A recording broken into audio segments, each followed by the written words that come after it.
We all know big money helps move Montana political races from the kickoff campaign through the final vote. Well, tonight, MTN's Mike Dennison brings us a look at the early money flowing into two of the state's biggest races next year, the U.S. Senate and the open U.S. House seat. In Montana's 2020 U.S. Senate race, incumbent Republican Steve Daines doesn't have a high-profile opponent, but he's still been collecting the campaign cash, about $4 million since he first took office in 2015. More than one-third of that money, almost $1.5 million, has come from political action committees, primarily representing businesses. Yet he's also raised about $2.4 million from individuals, including at least $600,000 from Montanans, or 15% of his total. He likely has more money from smaller Montana donors whose address isn't specified on reporting forms. Donors from New York, Texas, California, and the Washington, D.C. corridor have thrown in a collective $700,000 to Daines' campaign, about 17% of his receipts. The only Democrat in the Senate race with any funding to report so far is Helena Mayor Wilmot Collins, who raised only $91,000 through June 30th.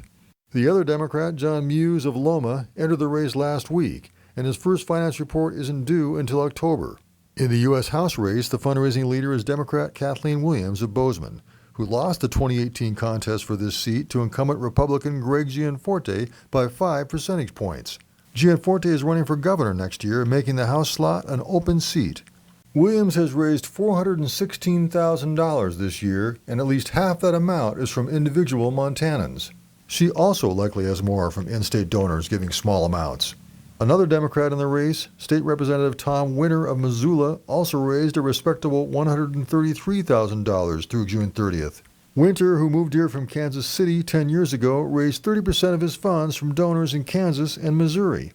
On the Republican side, State Auditor Matt Rosendale raised about $195,000 from donors in the final 2 weeks of June.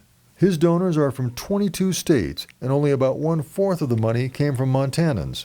Republican Secretary of State Corey Stapleton raised $108,000 in the same time period, and nearly 85% of that money came from the pockets of Montana donors.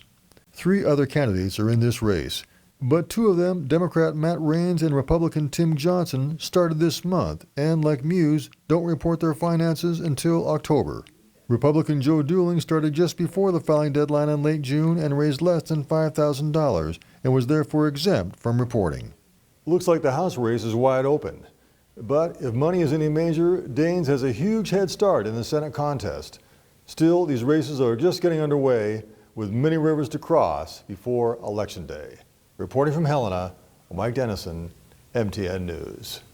All right, thanks, Mike. Now, MTN News has also learned tonight that additional candidates are thinking about entering the U.S. Senate race.